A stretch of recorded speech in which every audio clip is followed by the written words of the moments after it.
Today we're going to shift gears and start discussing the concept of an inequality. That's, for a lot of kids and adults even, that's a scary word. And this stuff made me extremely uncomfortable as a student when I was in middle and high school. So I'm going to try and work with you guys in a way that will help you see that it's really not that much different than what we've been doing in the past. And I want to start with the purpose behind inequality. So let me rewind for a moment before we get into definitions and what it looks like. I want to go back to the warm-up for a moment. And I have a simple question, and it is a question that I'm serious about that I would like you to raise your hand and answer. How many answers are there to number 1? How many answers are there to number 1? Isabella? There's only one answer. How many answers are there to number 2? Michaela?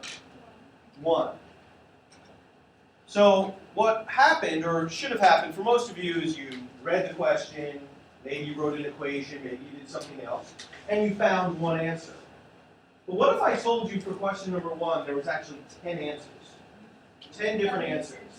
And let's pretend for a moment that there's 10 different answers. Now I want you to think about how long it took you to find the one answer. Okay, think about that. How long did it take you to find one answer? And now how long do you think it would take you to find 10 answers? So don't answer that out loud, I just want you to think about it. How long do you think it would take you to find 10 answers to a question like that? Ezekiel, how long do you think it would take? About 11 minutes. 11 minutes? Okay, that's a good estimate. What if there was 100 answers? About like an hour or so. Well, if you're doing a rate of about a minute per answer, which I think is actually pushing it quite a bit, but you said it was about a minute per answer, and you got 11 minutes. So that would be 100 minutes for 100 answers, and that's almost an hour and a half. Okay? No, I'm sorry, it's more than an hour and a half. It's an hour and 40 minutes. So what if I told you that there was 1,000 different answers for the question? So now we're talking about a day's worth of work just on one question. So here's the thing. There are situations, not ones that we've studied so far, but ones that we're going to start studying today, that have thousands and thousands of answers to their questions.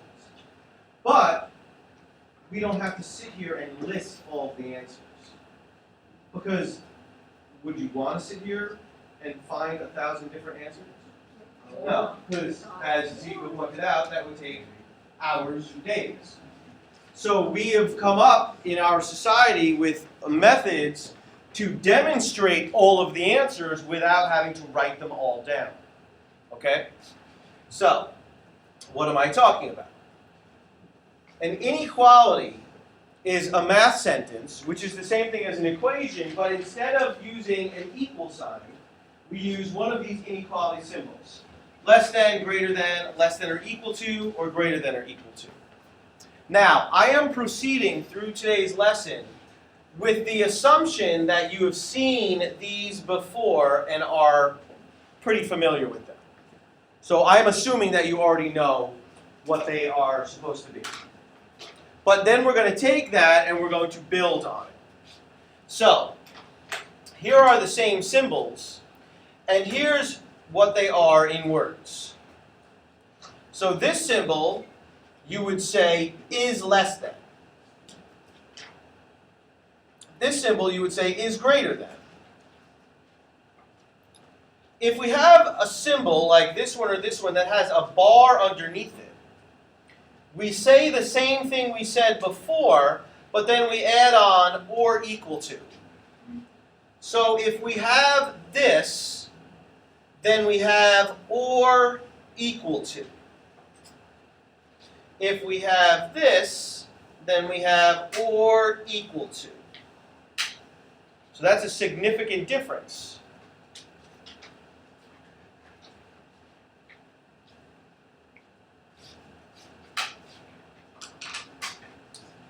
Now here's the part that some of you may have learned last year, but I honestly not sure who did and who didn't. But you're going to be learning how to graph an inequality. And so this is not how you graph it, but this is one aspect of it. Is you're going to be drawing circles. And there's two different types. You can either have an open circle or a closed circle. So how do you know? Well, it's a 50-50 shot. But if the symbol has the bar underneath, then we use a closed circle. Bar underneath, closed circle. No bar is an open circle. Basically what you're saying is the filled in part of the circle, this part right here, means the or equal to. The empty circle means that it's not or equal to. Okay? You may have no idea what I'm talking about so far because I'm not showing you what it looks like, and you're going to see it in a minute. So if you don't understand yet, don't worry about it. You will in a moment. If you think you know what I'm talking about, good. Hopefully I'll confirm it in a moment. Any comments or questions so far? Good, so we're going to jump right in and start looking at some inequalities and then looking at the graphs. So, example 1. The instructions. Graph each inequality on a number line. Now, I've provided you with a small sheet of number lines. This is to save time. On your homework, you're going to have to draw your own. You're not going to have enough at the end of today to use these. When you use a number line on this little sheet of paper, just label it with what you're doing. So for example, this is example 1, part A. So on the first number line on your sheet, you should write EX1A. And that way we know which line goes with which question. So you're going to be jumping from your loose leaf paper to your slip of number lines. But we're not quite ready for the number line yet because we're going to use part A to also explore the idea behind an inequality.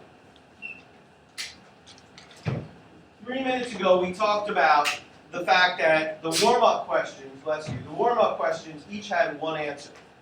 I would like you to look at this inequality. X is less than 3. X is a variable, which means it could be lots of different numbers.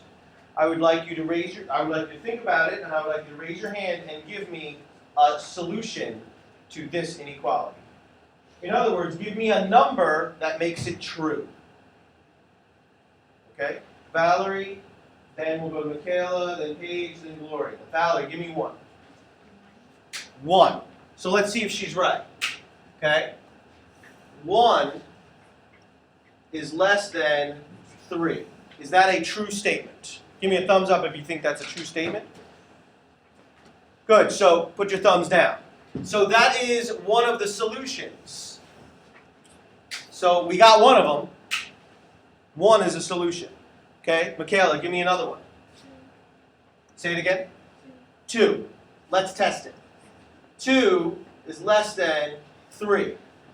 Give me a thumbs up if you think that's a true statement. Oh, so it is a true statement. So that means 2 is also a solution to the inequality. So that also checks out. Okay, Paige, give me another one. -1. All right, let's see. -1 is less than 3. Give me a thumbs up if you think that's a true statement. Okay, yeah, it is. So that checks out. So now we've got 3 different solutions. Gloria, you got another one? 0. Is 0 less than 3? So that's another solution. So now we have 4 solutions. How much time have we spent so far, Ezekiel? A minute and a half? Yeah, he's probably right. Minute and a half, 2 minutes. So we got 4 solutions in a minute and a half. So how long do you think it would take to get all the solutions? Like if we just went in this fashion and we just kept on asking and getting more and more numbers. How long do you think it would take? 5 minutes. Beyonce? You think it would take an hour? How long do you think it would take? Probably because there's like a lot of numbers back. Hold on. Say that again.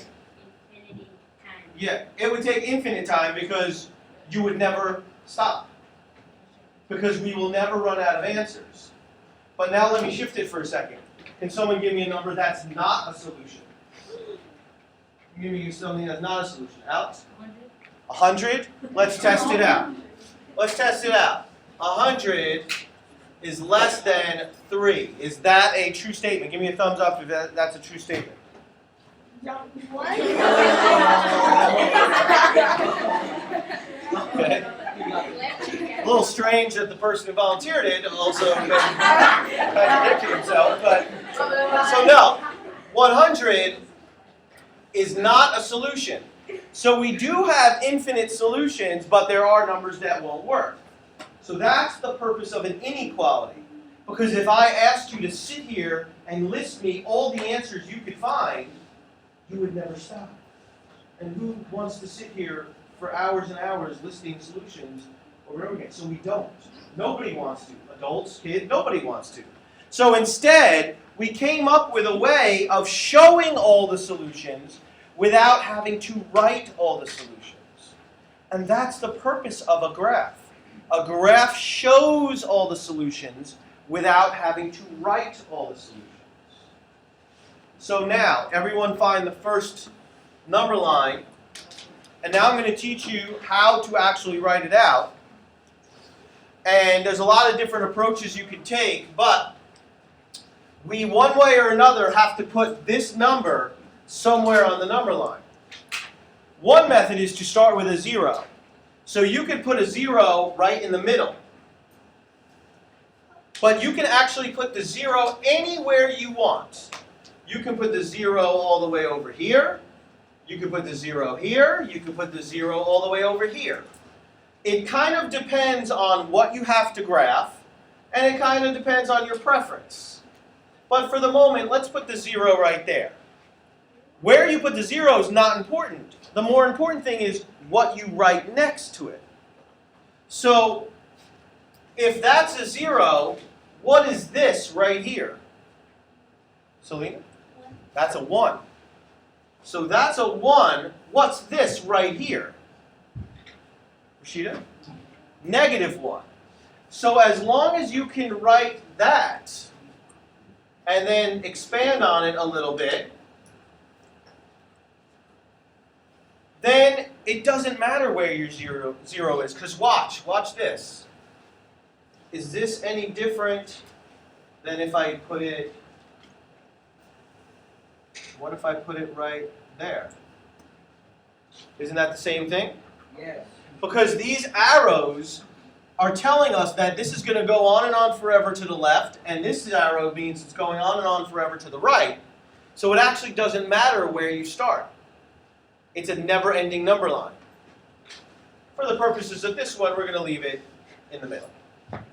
Now we need to graph the 3, and that's where we're going to draw a circle.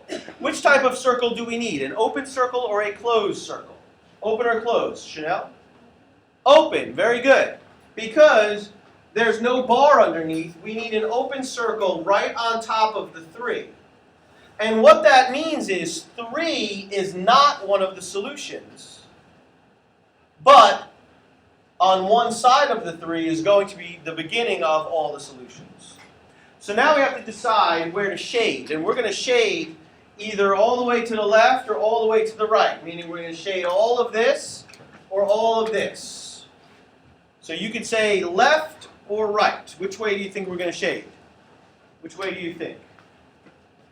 Deadly? What do you think? Michael? You think to the left as well? Well, they're both right because the solutions are all less than the 3. So we want to shade everything over here.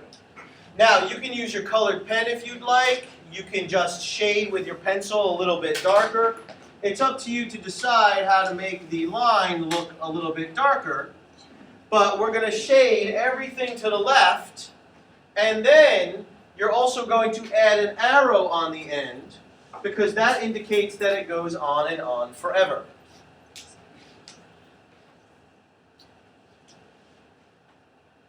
So does anyone have any questions on the thought process behind the graph?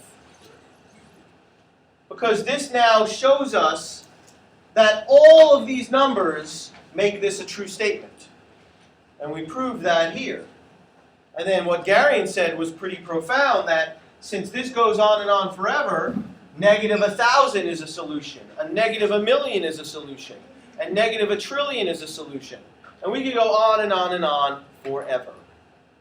Does anyone have any questions on how we did that? Good. So let's make sure we're understanding part B.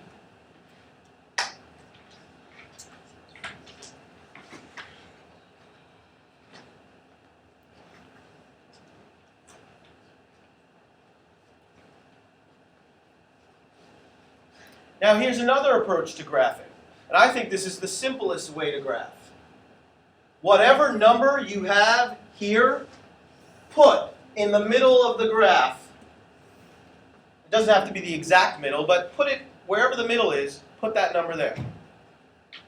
Okay, so we're going to label that point a -1.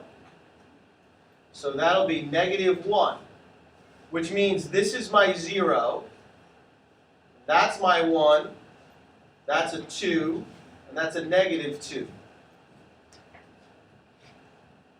So that's the approach I usually take, is that whatever number I'm trying to graph, that's where I start, right there. And now I need to put a circle, on the graph. What type of circle am I going to put? An open circle or a closed circle? Open or closed? Open or closed? Gloria? Closed. So we, on top of the -1, are going to draw a circle, and then we fill it in so that it means that -1 is included in all the solutions. But now we need to shade. We need to shade all the way to the left or all the way to the right. Which way should we shade? Give me a thumbs up. Let's do a survey. Give me a thumbs up if we're going to shade all the way to the left. One person thinks we shade all the way to the left, which means everybody else thinks we shade all the way to the right. And that's correct, is we're going to shade all the way to the right. So we're going to shade everything over here. And then, of course, you put an arrow on the end to indicate that it goes on and on forever.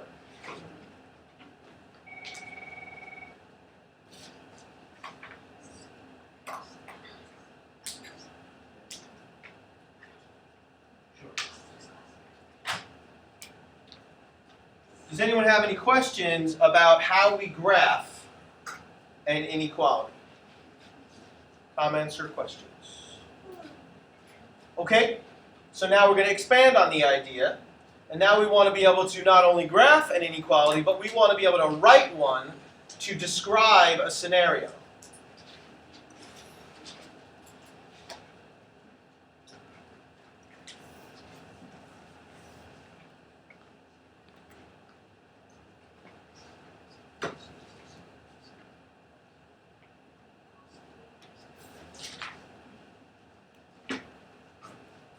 So write example 2. You don't have to write the instructions in bold, but then you do have to write the question for part A.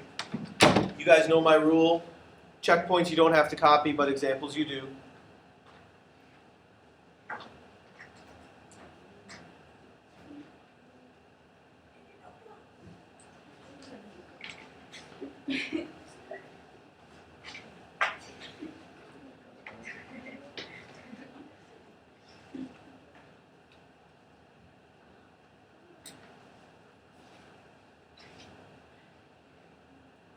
So, we have a statement. The maximum speed of a race car is 180 miles per hour.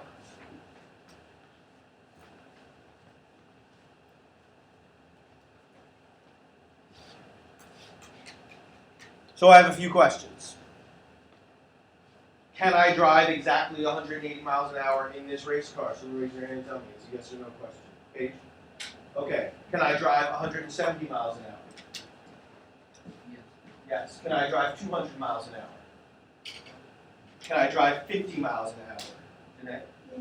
Okay. So that's guiding us on how to structure the inequality. So it's all based on the number 180.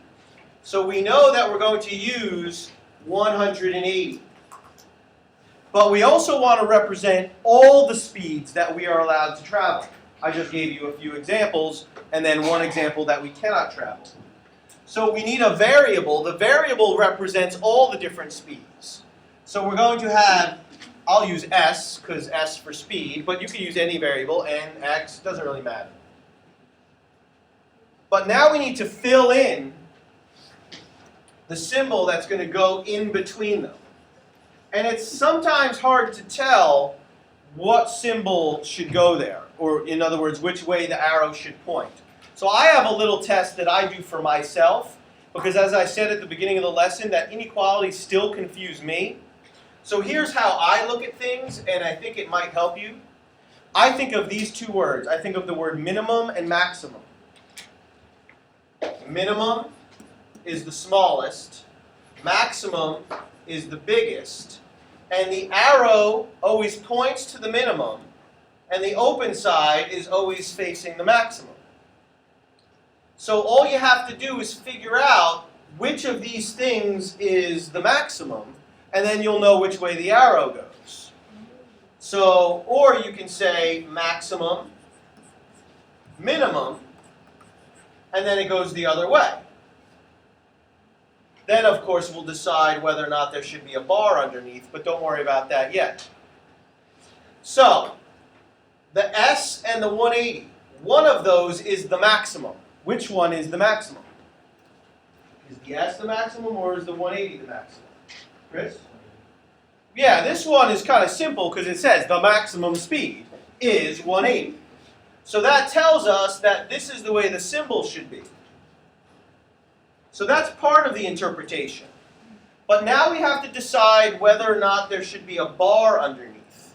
So give me a thumbs up if you think a bar should go underneath. Some people do. People do it emphatically, slamming their fists down so everyone knows that they agree. And then makes other people feel bad because they weren't going to put their thumb up and then they had to change their mind because everyone slammed their fist down. So that's correct. There should be a bar underneath because the first question I asked was, can you go exactly 180? And the answer was yes. And so 180 is part of the group of solutions. And so this is an inequality that represents this situation. Does anyone have any questions on how we figured that out? Now I could ask you to graph it, but in this case I didn't. But you might be asked to write one and then graph it as well. So let's try another one that's a bit more complex. And it's all about the reading. So go ahead and copy down part B. And let's see if we can interpret this one.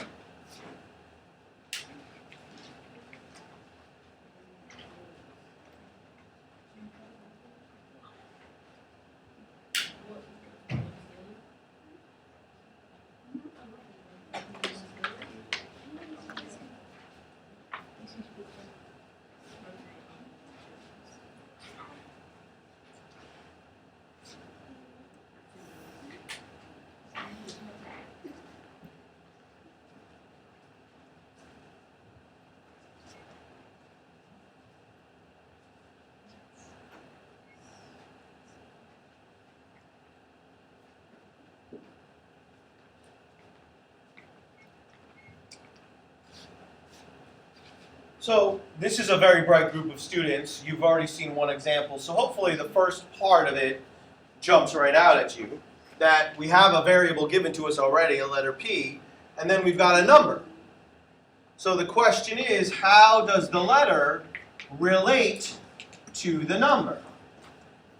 In other words, does the variable have to be less than the number? Does the variable have to be greater than the number? And should there be a bar underneath it?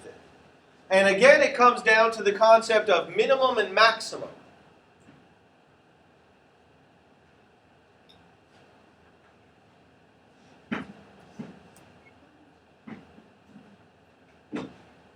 So what do you think?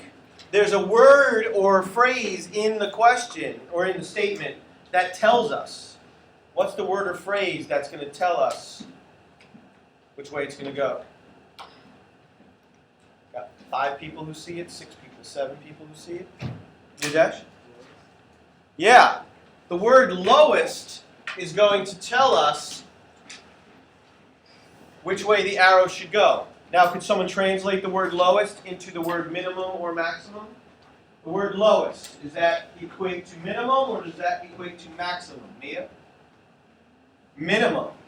So what it's saying is helium is the minimum melting point. And let's look back over here. The minimum always has the point. So if the negative 272.2 is the minimum, then that must get the point.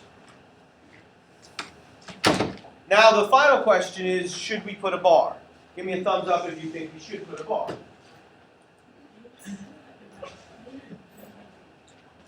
So we got a couple people who think, 3 people who think we should put the bar.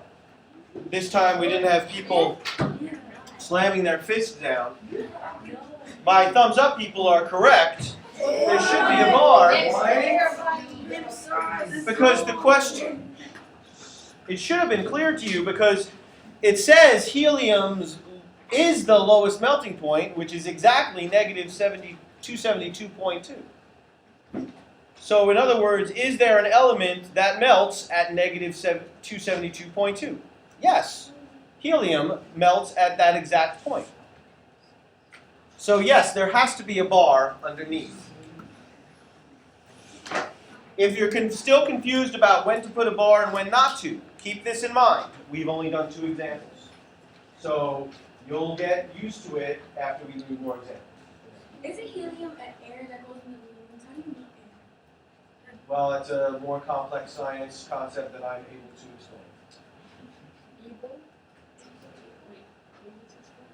What did I say? You said A. Don't you mean that's a question from Miss Mitchell? Basically, that's what he said. No, I'm saying that I'm an intelligent guy, but I don't know a lot about melting points of gases. You said air. Well, I meant I was not able to. No, I said that I'm at this point not able to explain. Anyway, so are there any questions on writing an inequality? So, checkpoint number 1. You got 2 statements. You need to write 2 inequalities. You got 2 statements. You got 2 minutes.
Keep in mind, if you put a bar underneath the symbol and you weren't supposed to, then that is wrong.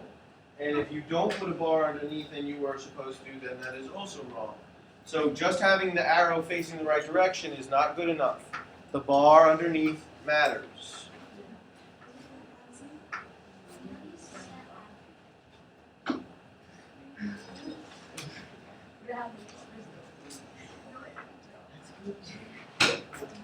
That's my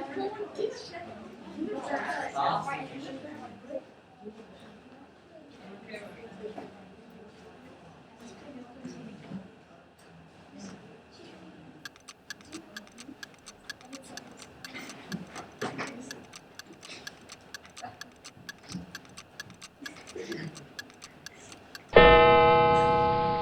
I apologize, I don't know why the countdown and the bell is not working, but it doesn't matter, time is up. So let's see how we did. What did we get for part A? We'll start with Jed Lee, Michaela, and then Ezekiel. Jed Lee, what'd you get? I got for B, for A is more Okay, I'll come back to you after you gather your thoughts. Michaela and then Ezekiel. Read me the whole statement. Okay, Ezekiel? I put 85 is less than or equal to 80. Okay, Jed Lee? I got 85 is less than, wait, no. A, yeah. Okay, so let's see. It comes out to G is greater than or equal to 85. Now, if you said 85 is less than or equal to G, or whatever letter you chose, that's the same thing. You can read it backwards. But here's one detail that I didn't talk to you about yet. You want to get in the practice of having the variable on the left if possible. And that's easy because inequalities also follow the symmetric property.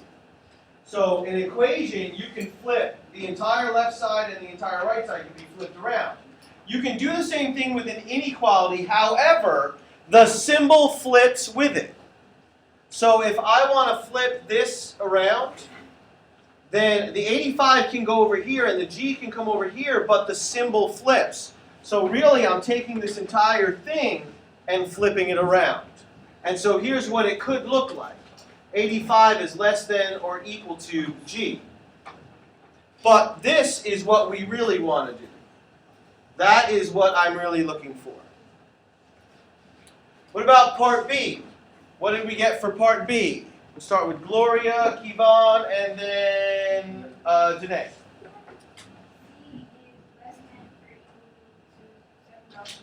Okay. 7,500 is greater than 2x. Okay. C is less than or equal to 7,500. And you all said the same thing. You said it slightly differently. Oh, C is. 7,500, sorry. That's fine. I knew what you meant. C is less than or equal to 7,500. Now, Kevon's is correct as well. He just said it the other way around, which I just demonstrated over here.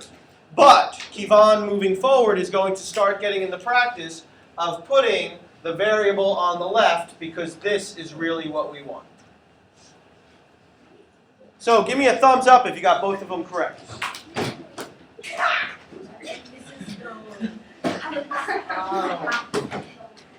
Good, put your thumbs down.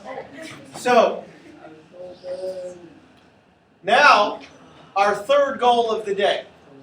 First goal.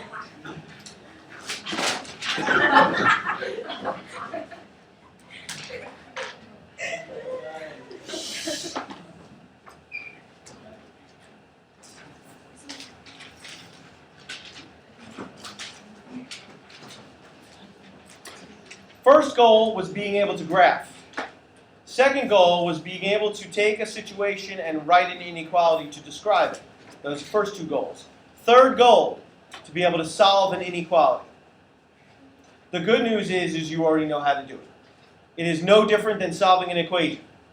So you have nothing to worry about. You just have to make sure you pay attention to the inequality symbol. So let's start with part A. I have an inequality. 12.1 plus x minus 2.4 is less than 4.9. So just to relate it to your own previous experience, the only thing different is I took that symbol and replaced the equal sign with it. Oops. So that's what you're used to. And all I did was replace the equal sign with that. Everything else is exactly as you already know. So, the rule that you've been taught is to simplify and then solve.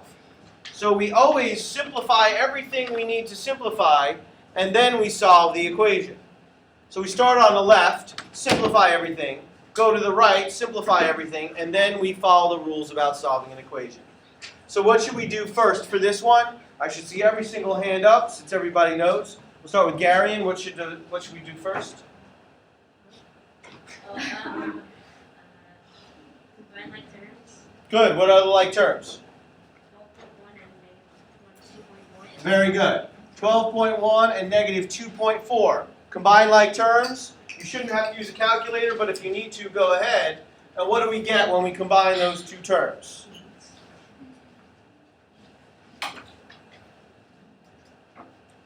Just 2 people are able to do that?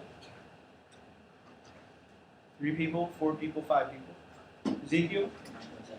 Yeah, you get 9.7. So we get x plus 9.7 is less than 4.9. How many steps do we have left to solve the equation? How many steps? Alex? 2. Wait. No, there are not 2 steps. No, 3. It's not really a guessing game. I'm actually looking for someone to think about it and come to a conclusion. Because we could keep guessing numbers and eventually we would get the right one. Kevon? Yeah, it's 1 step. What is the 1 step that we have to do to solve this equation? Of course, after we draw our t to stay organized. And now our t goes through the inequality symbol instead of the equal sign. What is the 1 step that we need to do? Rashida? Very good. Subtract 9.7 from both sides. This disappears, and we end up with x is less than, and what do we get when we subtract those 2? Mia? Yeah, you get negative 4.8. So that is the solution to the inequality. So what that means is, I can pick any number from negative 4.8 and less, and plug it in right here, and it will make this a true statement. That's what we just figured out. Now, what are all of the solutions? We found one solution. Well, actually, this isn't a solution because we don't have the bar underneath. But how could we represent all the solutions? And that's where this comes into play. Graph your solution. So now go back to your slip that has number lines on it.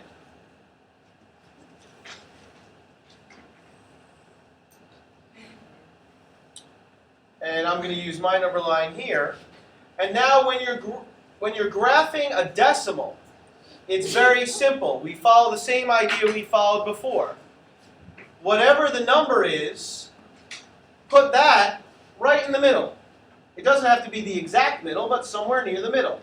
Negative 4.8. And then go by 0.1s.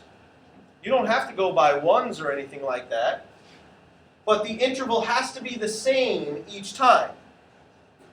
So, for example, you cannot do this. You cannot make this negative 4 and that negative 5. You cannot do that. Because the distance here is 0.8 and the distance there is 0.2. You can't have 2 different intervals. So the interval has to be the same. So we will say that this is negative 4.7. This is negative 4.6, negative 4.5, negative 4.4, and then go in the other direction. That's negative 4.9, and that's negative 5, negative 5.1, negative 5.2. I'm skipping because I don't really have enough space to write all the numbers. So now I'm ready to graph. What type of circle am I going to use for this graph? Chris? Yeah, it's going to be an open circle because there's no bar. So put an open circle right here. Now, which way am I going to shade? Am I going to shade all the way to the left, or am I going to shade all the way to the right? Gary? To the left, you sure? Kevon, do you agree? No. No? You think it's to the right? Okay. So we have a disagreement. Which way? Let's survey the class. Give me a thumbs up if you think we should shade to the left.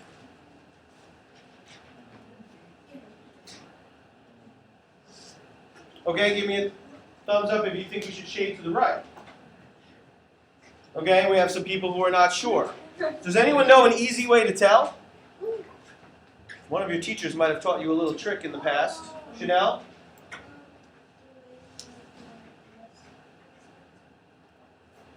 Yeah, whichever way the symbol is pointing will be the direction that you're going to shade, but that only works if the variable is on the left. If the variable's on the left, then whichever way this is pointing is where you're going to shade. But think about it. This is saying that all the solutions have to be less than this number. Where's all the numbers that are less than? They're all over there. So, we're going to shade to the left.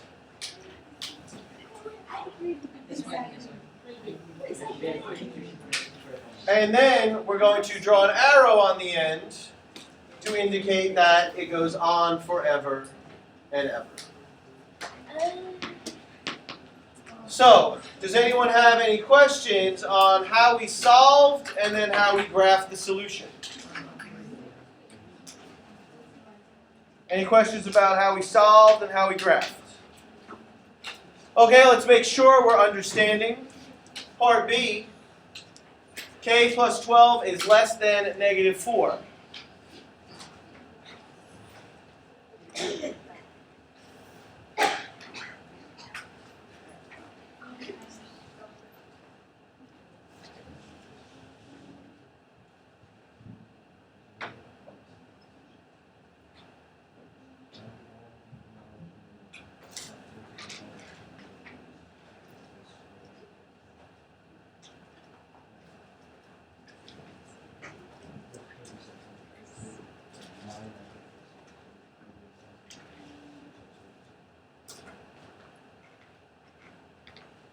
So, the rule is simplify, then solve. Simplify the left, simplify the right. So what should we do first? What should we do first?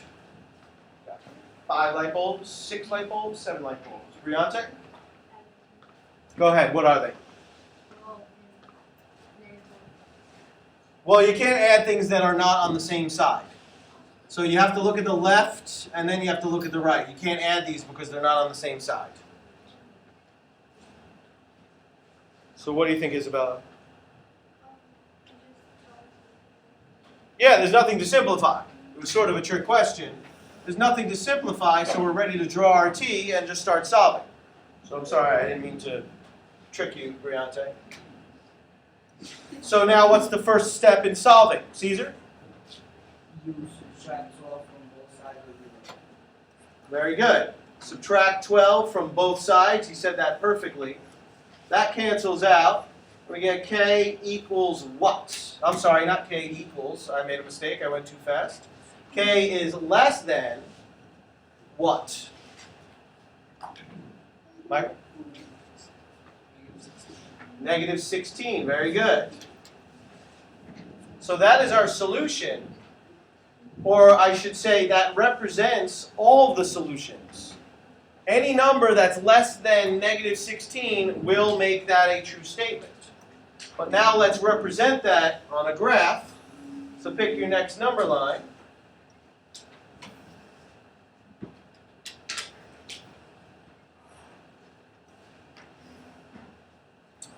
And we'll put the -16 right there in the middle.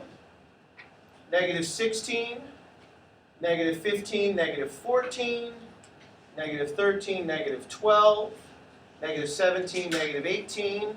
Now I got 4 labels on, and now it looks pretty appropriate.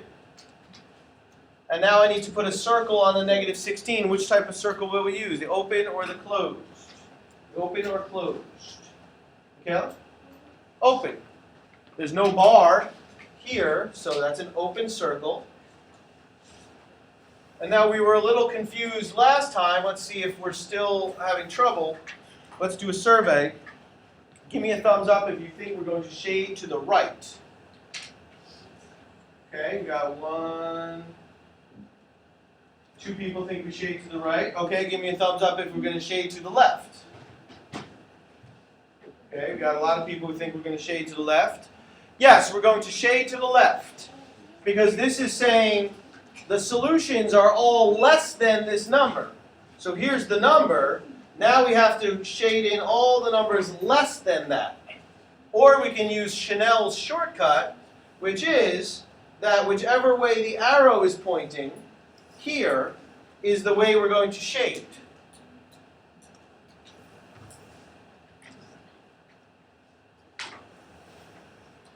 Does anyone have any questions on that? Because there were a couple of people who thought we were going to shade the other way. Are there any questions about that? Okay, let's see how you do on your own. Checkpoint number 2. Solve the equation and graph your solution.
Now we write this so that the x is on.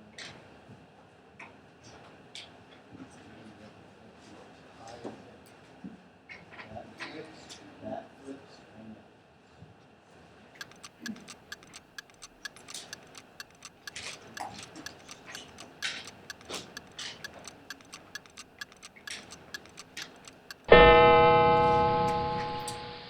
So, I'm sorry again, my sound isn't working, but your time is up. So, what is the solution? What's the solution? I got 1, 2, 3, 4, 5, 6, 7, 8, 9, 10. We'll start with Chanel, Gloria, and then Sebastian. What'd you get, Chanel? Okay. Okay. We got some disagreement, but we agree on 3, but now there's some other people who think. Caesar seems to disagree, and Valerie. Caesar, what did you get? X is 4 is greater than X. Okay. So that's actually different. So let's see what we got. X is greater than 4. Hey, B, give me that name.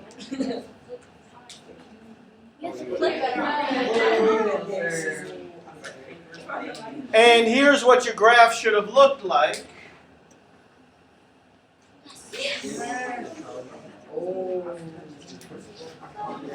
So here's the confusion for some of us. And so when you solve it, the x is on the right-hand side.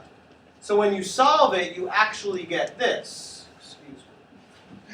You actually get 4 is less than x. But we want the x to be on the left-hand side. You do not just switch them. You don't just switch, excuse me, no, it's not going to let me do it. You don't just switch the x, yeah, it's not going to let me do it. You don't just switch the x over here and then the 4 over here. You don't just trade them. You have to flip the entire expression. And this, look at where the point is. The point is with the 4. The point has to stay with the 4. And so that's why we get the point with the 4 even though it's flipped the other way around. Okay? So if you did get confused by that, I don't blame you, but it is something that you have to work out. Okay? Comments or questions? Good. Draw a line across your paper. Your classwork is page 143. You're going to do numbers 13 and 17, then 21, 23, 25, 27, 29, and then 35 and 37.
Okay, colored pens up.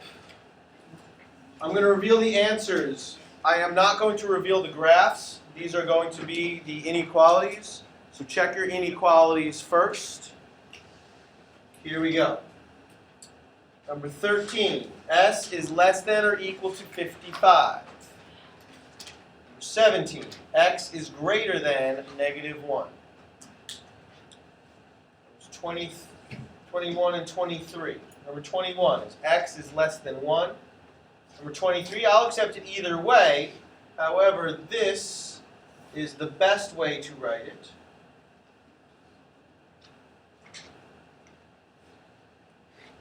Number 25 and 27. Again, number 25, I'll accept it either way, but this is the best way to write it. And then number 27, F is greater than or equal to -9. 29, same thing. 35 and 37.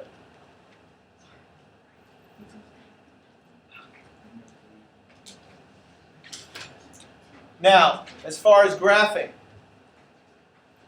so for any of the ones that you had the graph, I would just judge whether you got it correct based on whether you shaded it in the correct, on the correct side. So if you look at which way the arrow is pointing, so this one should have been shaded on the left, this one should have been shaded on the right, this one should have been shaded on the left, this one shaded on the right, this one shaded on the right, left, and right. So you can check your graphs to make sure that they were correct. I am a little bit short on time, so I apologize for that. Draw a line across your paper. Your homework is page 143, numbers 12 through 36 even. That comes out to 13 questions. And then you're going to have a quiz on basics. We did one once before. We're doing it again. Your basics is going to be, today's Thursday, next Tuesday.